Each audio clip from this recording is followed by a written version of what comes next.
My dear students, welcome to NK Baba science classes. आज हम महीनों बाद इस चैनल पर आपको क्लास 11th का ऑर्गेनिक केमिस्ट्री पढ़ाने जा रहा हूँ। कारण यह है कि बहुत सारे कठिनाई और बीच में दुविधा हुआ और ठंड के इतना कहर रहा जिसके कारण हमको पढ़ाने में मतलब कठिनाई हुई।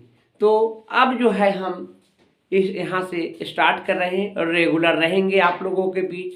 बहुत अच्छा पढ़ाएंगे, कंसेप्ट देंगे और टू द पॉइंट पढ़ाएंगे एनसीईआरटी का।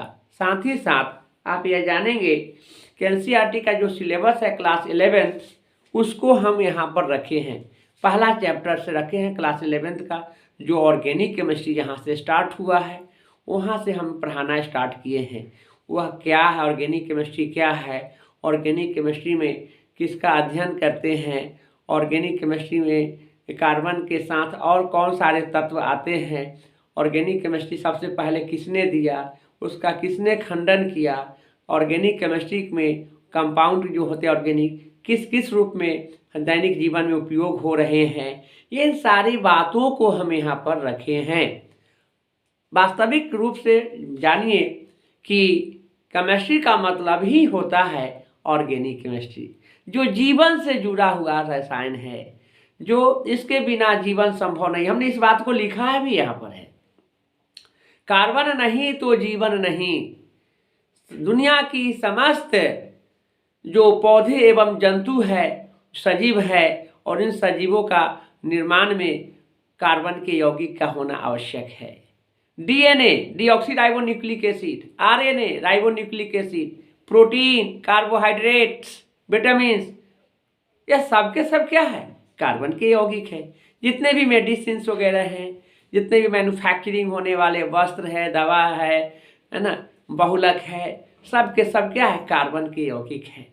तो कार्बन पूरे दुनिया में छाया हुआ है और कार्बन के अभाव में हम जीवन को यापन करना कठिन समझे। जीवन ही नहीं बनेगा, जीवन ही नहीं बनेगा तो कितना बहुमूल्य पदार्थ है कार्बन, आप इस बात को समझिए। मैं यह इंडिकेट करना चाहता हूँ कि ऑर्गेनिक केमिस्ट्री सुपर केमिस्ट्री है, इसके बिना जीवन नहीं चल सकता है। यह जीवन से जुड़ा हुआ रसायन है। पग पग पर हमको ऑर्गेनिक केमिस्ट्री की आवश्यकता है। जीवन है तो ऑर्गेनिक केमिस्ट्री है, लाइफ है तो ऑर्गेनिक केमिस्ट्री है, कार्बन का केमिस्ट्री है। इन सारी बातों पर हम यहाँ पर फोकस कर रहे हैं। तो आप जरा देखिए, हम रखे हैं एकक 12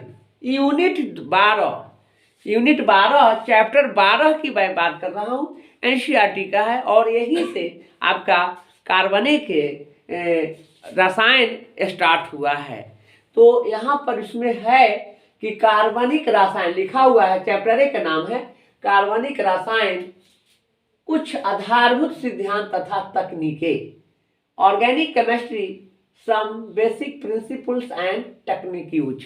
तो यह चैप्टर है, बहुत ही मज़ेदार चैप्टर है। आप इतना जानिए कि क्लास 11th में केमिस्ट्री हो या फिजिक्स हो या बायोलॉजी हो या मैथमेटिक्स हो, बहुत अच्छा चैप्टर है, बहुत अच्छा सिलेबस है, लेकिन स्टूडेंट पढ़ नहीं पाते हैं, टीचर पढ़ा नहीं पाते हैं। इसके बहुत सारे खामियां हैं।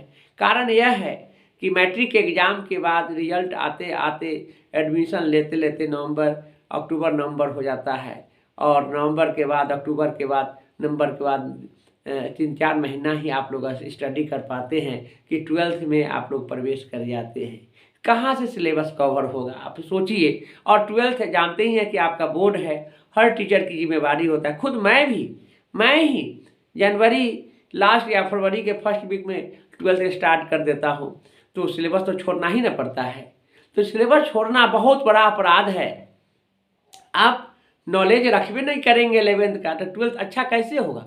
और सब्जेक्ट रटने का थोड़ी है, कोई भी सब्जेक्ट हो समझने का है और आपके पास बहुत बड़ी जिम्मेवारी है। आपको 12th जो बोर्ड है उसमें 12th से जो पूछे जाते हैं बहुत सारे विषय हैं और हायर लेवल का आपको सिलेबस है, तो नहीं हो पाता है। स्टूडेंट रट करके किसी तरह से वो रिजल्ट ले आते हैं। और आज का जो दौर है उसमें मेरिट के साथ रिजल्ट होना ज़रूरी है, अच्छा स्कोर करने की ज़रूरत है। कम से कम 80% मार्क्स, कम से कम 80% मार्क्स लाइए कि मेडिकल हो, इंजीनियरिंग का क्षेत्र हो, जनरल स्टडी का क्षेत्र हो, कहीं भी जाइए किसी तरह की वैकेंसी आएगा तो आपको जो कंडीशन परसेंटेज का है उसमें आप अव्वल रहिए। हम जैसे ही आए आप उसको भरेंगे, आगे का कैरियर बनाएंगे। कब होगा? जब आपके पास बेस स्ट्रॉन्ग रहेगा, जड़ मजबूत रहेगा। कब होगा? जब आप जो है 11th के सिलेबस को पूर्ण रूपेण तैयारी कीजिए। और इसके लिए क्या संभव है? ऑनलाइन। मैं अब तो हर जगह 12th जितने भी संस्थान हैं वहाँ पर पढ़ाना स्टार्ट कर दिया है। 11th को छोड़ना पड़ा है, लेकिन यह छोड़ने से आप लोगों की गुंजाइश नहीं है। आप लोगों को गुंजाइश उसी में है जो आप मन लगा करके सिलेबस को वास्तविक रूप में उसका अध्ययन कीजिए, और वह कारण ऑनलाइन है। हमने सोचा कि आखिर यह सारे विषय, यह सारे टॉपिक्स, चैप्टर्स जो है लगभग अभी 70% आपका चैप्टर जो है बाकी रह गया है, और इसको कैसे कवर कराया जाए। तो ऑनलाइन के माध्यम से हमने चैनल ऑनलाइन बना ही रखे हैं, उसको पढ़ाई रहे हैं। एक एनके बाबा केमिस्ट्री क्लासेस पर अभी पूरे भीड़े हुए हैं हम। 12th के केमिस्ट्री के लोगों का बोर्ड का एग्जाम है, और साथ ही साथ आप लोगों के लिए एनके बाबा साइंस क्लासेस जो है मेरा CBSE का चैनल है, लेकिन उस पर हमने हिंदी मीडियम का क्लास 11 को रखा है, इसलिए कि इसका कोई विकल्प ही नहीं है। उस पर मन लगा करके पढ़िए, और मैं इतना ज़रूर कहूँगा कि आपके पास मेरिट आ जाएगा तो दुनिया की कोई भी आपका एंट्रेंस एग्जामिनेशन हो या गवर्नमेंट जॉब का एग्जामिनेशन हो, आप क्रैक करेंगे, इसमें कोई डाउट नहीं है। और मैं आपके साथ तत्परता के साथ आप लोगों के साथ रह करके गाइडलाइन कर दूंगा। इस बात को ध्यान में रखना है, मन लगा करके पढ़ते रहना है, और आप लोगों को इस चैनल पर मैं रेगुलर आपको केमिस्ट्री पढ़ाते रहूँगा। देखिए यहाँ पर कार्बनिक रसायन, कुछ आधारभूत सिद्धांत तथा तकनीकें, एक चैप्टर का नाम है, बहुत ही बेजोड़ है। इसमें कार्बनिक रसायन है, तो किसका अध्ययन करेंगे? कार्बन का अध्ययन करेंगे। यानी that branch of chemistry in which be the study about carbon and its compound is called organic chemistry. रसायन विज्ञान की वह शाखा जिसमें हम कार्बन एवं उसके यौगिकों के बारे में अध्ययन करते हैं, रसायन विज्ञान कहलाता है। तो कार्बनिक रसायन में हम लोग सबसे मतलब किस पर फोकस करेंगे? कार्बन पर फोकस करेंगे। यह कार्बन यहाँ है। देखिए कार्बन का एक अद्वितीय गुण है। कार्बन का एक अद्वितीय मतलब इसका जोड़ा नहीं है। इस संसार में जो एलिमेंट 118 है उसमें कार्बन एक यूनिक है। कार्बन है तो जीवन है, कार्बन है तो दुनिया बना है जीवधारियों का। यह बात आप समझिए, क्योंकि ऑर्गेनिक केमिस्ट्री का मतलब होता है ऑर्गन, और ऑर्गन का मतलब हिंदी में अंग। अंग किससे बना है? तो अंग बना है ऊतक से। ऊतक किससे बना है? कोशिका से। कोशिका क्या है? जीवन की एक इकाई है, यूनिट ऑफ लाइफ है cell. Cell is the fundamental and structural unit of life. कोशिका जीवन की आधारभूत संरचनात्मक और क्रियात्मक इकाई होती है। यह कोशिका किससे बना है? तो कार्बन के यौगिक से बना है। इस बात को ध्यान रखें। इसीलिए हमने कहा है कार्बन का एक अद्वितीय गुण है जिसे श्रृंखलन कहते हैं। क्या कहते हैं? श्रृंखलन। देखिए श्रृंखला किसमें होगा? कार्बन है, कार्बन कार्बन का जो चेन बनता है उसी को श्रृंखलन कहते हैं। यही क्या है? श्रृंखलन है। श्रृंखलन तो सबसे बड़ा गुण है कार्बन में श्रृंखलन बनाना, चेन बनाना। श्रृंखला बनाना मतलब चेन बनाना। चेन बनाकर लंबी से लंबी चेन बनता है और बहुत से बड़ा यौगिक बनता है, और यह चेन बनाने का गुण केवल और केवल कार्बन में है। इसलिए कि कार्बन की बाहरी कक्षा में 4 इलेक्ट्रॉन होता है, संयोजी इलेक्ट्रॉन 4 होता है। 4 इलेक्ट्रॉन का संयोग करने की क्षमता ज़्यादा है। 4 इलेक्ट्रॉन का शेयर करके अन्य परमाणुओं, कार्बन के साथ साथ अन्य परमाणुओं, वह हाइड्रोजन है, नाइट्रोजन है, ऑक्सीजन है, सल्फर है, क्लोरीन है, ब्रोमीन है, आयोडीन है, फ्लोरीन है, इन तमाम परमाणुओं के साथ यह इलेक्ट्रॉन का साझा करके बहुत बड़ा बड़ा यौगिक, बहुत संख्या में यौगिक का निर्माण करता है जो जीवनोपयोगी है।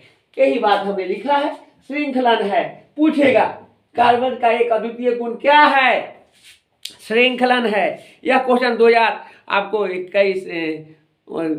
12 में पूछे हुए हैं। कहाँ, तो यह क्लास 12th के एग्जामिनेशन में। सोचिए है 11th का, अब पूछता है 12th बोर्ड में पूछता है। केमिस्ट्री में आपको 25% क्वेश्चन आपको 11 से रहता है, इस अभी भी वर्तमान में भी। पहले तो बहुत पूछता था। तो जरा सोचिए कि आपको कितना जरूरी है। जड़ मजबूत नहीं रहेगा तो कहाँ से आप अच्छा रिजल्ट लाएंगे। चाह करके भी कुंठित रहेंगे, क्योंकि आपके पास उतना ज्ञाने नहीं है। आप चाहते हैं कि अच्छा करें, ज्ञाने नहीं है तो आप भटक जाते हैं, अंत में छोड़ देते हैं पढ़ना, कि लगता है कि बहुत भारी है। लेकिन ऐसी बात नहीं, हमसे जुड़े रहिए, आपकी सफलता में 4 चांद लग जाएगा आपकी। बस इतना ही मैं कहूँगा। 11th और 12th जो भी है, फिजिक्स हो, केमिस्ट्री हो, बायोलॉजी हो, मैथ हो, सब के सब आपको जीवन के लिए आपका बहुमूल्य चीज़ है। वह अमृत है, वह सजीवन बूटी है जो आपके जीवन में कैरियर को 4 चांद लगा देगा। वह एजुकेशन है तो सब कुछ है। अब तो इंटरमीडिएट एजुकेशन आपको जॉब के लिए प्राइमरी कड़ी माना जाएगा, क्योंकि 10th बोर्ड अब धीरे धीरे समाप्त होते जा रहा है। तो किस लेवल पर कुछ एग्जाम होंगे, इंटरमीडिएट का ही सबसे बड़ा मौका दिया जाएगा। और इसके लिए आपको अच्छा से अच्छा नंबर लाने की ज़रूरत है, और इसके लिए आपको पढ़ने की आवश्यकता है। तो देखिए, श्रृंखलन गुण के कारण कार्बन अन्य कार्बन परमाणुओं के साथ, किसके कारण श्रृंखलन जब गुण होगा जिसके पास, यानी श्रृंखलन गुण जो है इसके कारण परमाणु कार्बन परमाणु अन्य कार्बन परमाणुओं के साथ साथ सहसंयोजक आबंध बनाते हैं। आप देखिए कार्बन परमाणु जो है अन्य कार्बन परमाणुओं के साथ हमने यहाँ एक चेन के रूप में, और आगे भी बतलाएंगे, कार्बन का जो श्रृंखला है एक कार्बन अन्य कार्बन परमाणु के साथ साथ जुड़ करके ही तो चेन बनाएगा। चेन में एक श्रृंखला होता है, श्रृंखला के लिए क्या होगा, बहुत सारे कार्बन परमाणुओं की आवश्यकता है। तो कार्बन की चेन बनने का गुण होता है। यह बहुत बड़ा गुण है कार्बन का, इसीलिए तो यह बहुत पूरे दुनिया में छाया हुआ है। कैसा बंध बनाएगा, सहसंयोजक बंध बनाएगा। इसका मैं चर्चा आगे करूंगा, ध्यान देंगे। नेक्स्ट है, यह अन्य तत्वों जैसे, कौन, कार्बन अन्य तत्वों जैसे किसके साथ, हाइड्रोजन के साथ, ऑक्सीजन के साथ, नाइट्रोजन के साथ, सल्फर के साथ, फास्फोरस के साथ तथा अन्य हैलोजनों, हैलोजन मीन्स वर्ग 17 के तत्व। हैलोजन का मतलब लवण के निर्माण करने वाला यौगिक जो वर्ग 17 के होते हैं, उसमें फ्लोरीन, क्लोरीन, ब्रोमीन और आयोडीन के परमाणुओं के साथ भी सहसंयोजक बनाते हैं। यानी आप जानिए कि कार्बन का सबसे बड़ा गुण क्या है, श्रृंखला बनाना, चेन बनाना। वह कार्बन अन्य कार्बन परमाणु के साथ लंबी लंबी श्रृंखलाएं बनाती है। इसके अलावे जिसके कारण वह सहसंयोजक का गुण होता है। और यह कार्बन के अलावे अन्य तत्व hydrogen, oxygen, nitrogen, phosphorus, sulphur, chlorine, bromine, iodine, इन तमाम अन्य परमाणुओं के साथ यह आपको इलेक्ट्रॉन का साझा करके बहुत सारे यौगिकों का निर्माण करते हैं।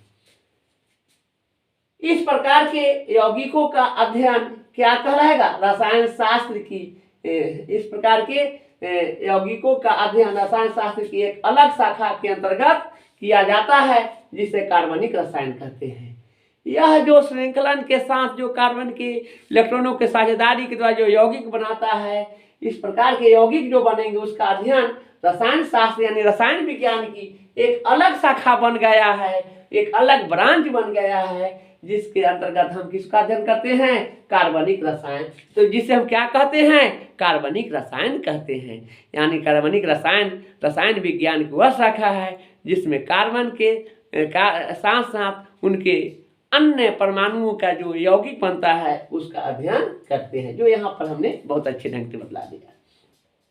अब देखना है इसके पृथ्वी पर जीवन को बनाए रखने के लिए कार्बनिक यौगिक अनिवार्य है। हमने कहा है लाइफ को मेंटेन करने के लिए, जीवन को पृथ्वी पर रहने के लिए कौन यौगिक की जरूरत है, कार्बनिक यौगिक। कार्बनिक यौगिक में कौन ऐसा कैसा यौगिक, वह है आपको आनुवांशिक गुणों के वाहक वाला deoxyribonucleic acid, DNA, ribonucleic acid, RNA, protein, carbohydrate, vitamin, enzymes, ये सारे के सारे आपके लिए जरूरी का चीज है जो हमने यहाँ लिखा है।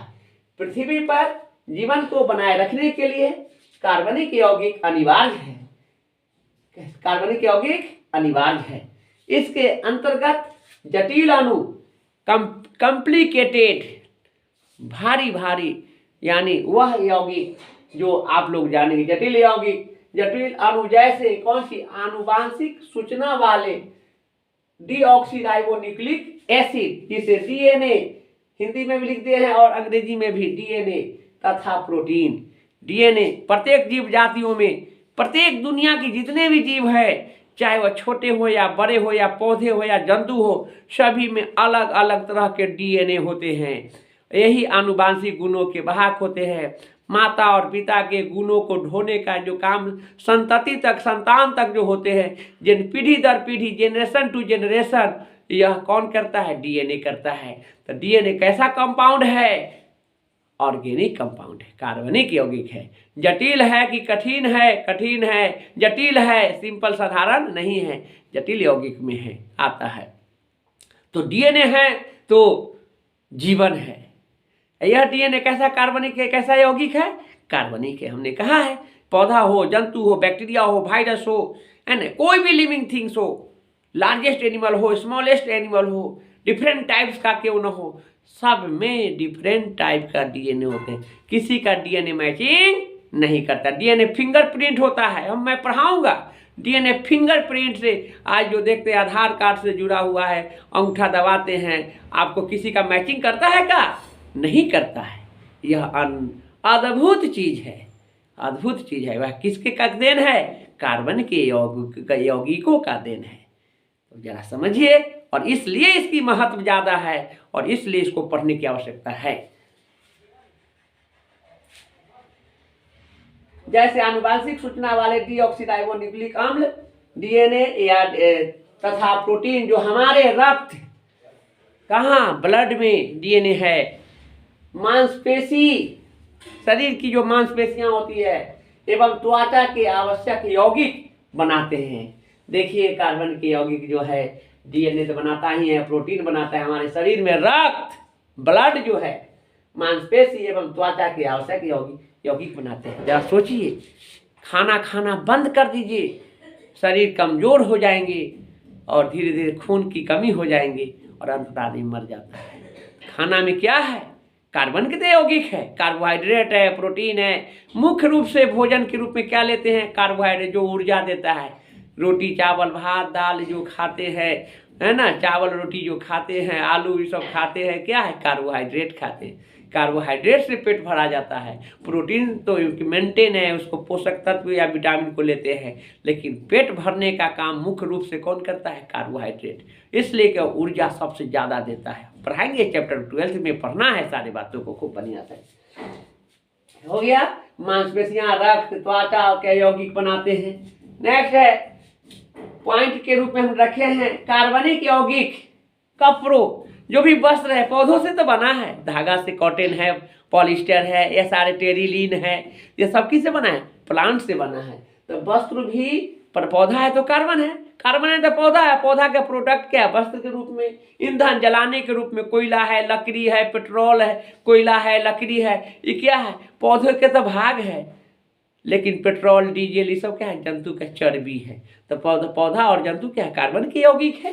देखिए, कपड़ों, ईंधनों, बहुलकों, रंजकों, रंग, दवाओं, दवाइयाँ वगैरह जो होते हैं, मेडिसिन, है ना, आदि पदार्थों में होते हैं कार्बनिक यौगिक। कपड़ों, ईंधनों, बहुलकों, रंजकों, दवा आदि पदार्थों में होते आते हैं या होते हैं, इसका उपयोग होते हैं, पदार्थों में उपयोग होते हैं, पदार्थों में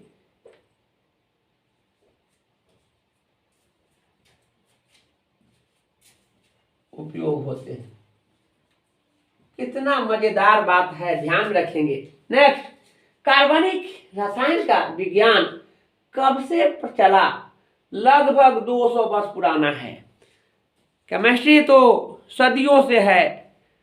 जिस समय हमारे महर्षि कणाद ने 200 ईस्वी आपको 400 ईस्वी पूर्व ईसा मसीह के जन्म से 400 ईस्वी पूर्व महर्षि कणाद ने परमाणु के बारे में बताया था, पदार्थ के बारे में। लेकिन उसकी एक ब्रांच जो आया ऑर्गेनिक केमिस्ट्री, कई सौ वर्ष पुराना है।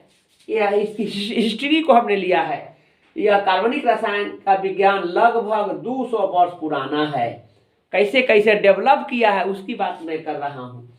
आप देखिए, यह बहुत ही हिस्टोरिकल बैकग्राउंड है इसका कि कितना वर्ष पुराना है ऑर्गेनिक केमिस्ट्री, 200 वर्ष।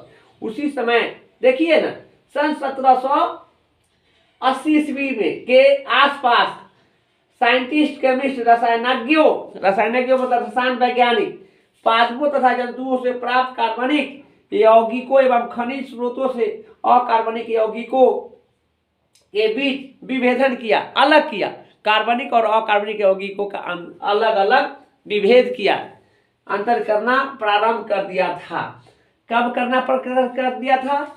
1780 के आसपास, यानी 2000 हम लोग 20वीं शताब्दी में है ना। तो अब लगभग तो ज्यादा हो गया, लेकिन 200 वर्षों का यह पुराना इतिहास है यह। और उस समय यह 1780 ईस्वी के आसपास में वैज्ञानिकों ने कार्बन और अकार्बनिक यौगिक को अलग करना प्रारंभ कर दिया, जिससे ऑर्गेनिक केमिस्ट्री का एक अलग ब्रांच बनना आवश्यक हो गया। इसमें आपको एक वैज्ञानिक थे स्वीडन का, स्वीडिश वैज्ञानिक वर्जिलियस। सबसे पहले वैज्ञानिक आया कौन? स्वीडिश वैज्ञानिक वर्जिलियस ने आया और उन्होंने जैव शक्ति का सिद्धांत दिया। वर्जिलियस ने प्रतिपादित किया कि जैव शक्ति, वाइटल फोर्स है ना, वाइटल फोर्स कार्बनिक यौगिक के निर्माण के लिए उत्तरदायी है। यानी जैव शक्ति का सिद्धांत में उन्होंने बताया कि कार्बनिक यौगिक के निर्माण में यह बहुत बड़ा योगदान देता है। और इन्होंने जैव शक्ति का सिद्धांत दिया। किसने दिया? वर्जिलियस ने दिया। जब सन 1828 में, यह 1770 की 80 की बात है, जो स्वीडिश केमिस्ट वर्जिलियस ने बताया कि कार्बनिक यानी जैव शक्ति का सिद्धांत कार्बनिक यौगिक के निर्माण के लिए उत्तरदायी होता है। लेकिन ऐसे तो माना जाता है कि वोलर जो है उन्हीं का विद्यार्थी था, उन्हीं का स्टूडेंट था। उन्होंने 1828 ईस्वी में यह साबित कर दिया कि जैव शक्ति का सिद्धांत गलत है, वाइटल फोर्स थ्योरी गलत है। और उन्होंने यह अकार्बनिक यौगिक यूरिया जो होते हैं, NH2CO यूरिया, और यूरिया को सिंथेसाइज करके, संश्लेषण करके आपको अमोनियम सल्फेट, यूरिया का संश्लेषण अकार्बनिक यौगिक अमोनियम सल्फेट से किया। तो आप जानिए कि बोहलर जो उन्हीं का स्टूडेंट था, जो जैव शक्ति के सिद्धांत को खंडित करके यह दिया कि, और यूरिया से उन्होंने क्या किया कि अमोनियम सल्फेट, यानी अमोनियम सल्फेट से, अमोनियम सल्फेट का होता है NH4 के होल ट्वाइस SO4, इसको सिंथेसाइज करके यूरिया का निर्माण किया, NH2CO NH2, इसका निर्माण किया। तो यह क्या है? अकार्बनिक रसायन के अंतर्गत आता है। इससे बहुत बड़ी उनको अपने जीवन में उनको स्वाभिमान पर ठेस पहुंचा, किनको? वर्जिलियस को। लेकिन यह सच्चाई होता है। और इस तरह से इन्होंने आगे मतलब केमिस्ट्री का, ऑर्गेनिक केमिस्ट्री का डेवलपमेंट हुआ। और इस तरह से आगे की ओर मैं नेक्स्ट क्लास में बतलाऊंगा कि इसके आगे का हिस्ट्री क्या है।